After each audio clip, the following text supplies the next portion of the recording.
สั่งคนหลายใจสั่งคนหลายใจจะฮักผู้ใดฮักไผแท้นี้ฮักจริงก็บอกอย่าหลอกให้ช้ำหรือดีหากแม้บอกคิดปราณีจงตัดไมตรีอย่ามีเยื่อใยสั่งคนหลอกลวงสั่งคนหลอกลวงบ่ฮักอย่าห่วงทำห่วงใย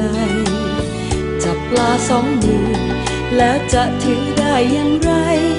บ่ฮักจงหลีกทางไปแนวคนหลายใจบ่ปรารถนาผู้นี้ก็สู้ผู้นั้นก็สู้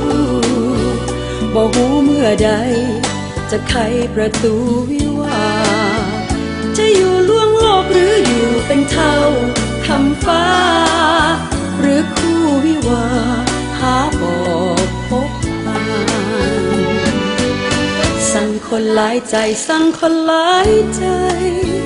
บ่ฮักบ่ใครแล้วอย่าลวงกันแม้บ่ฮักแท้จงแก้โซ่สายสัมพันธ์ให้คลายบ่วงออกจากกันตราบชั่วชีวัน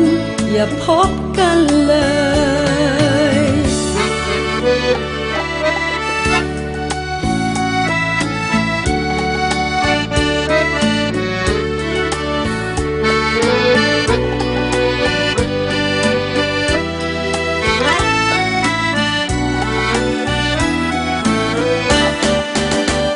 ผู้นี้ก็สู้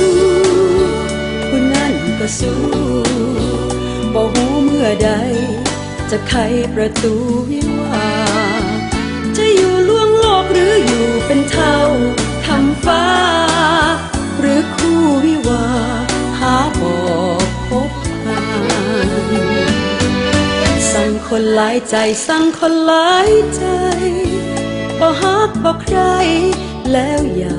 ลวงกันแม้บ่ฮักแท้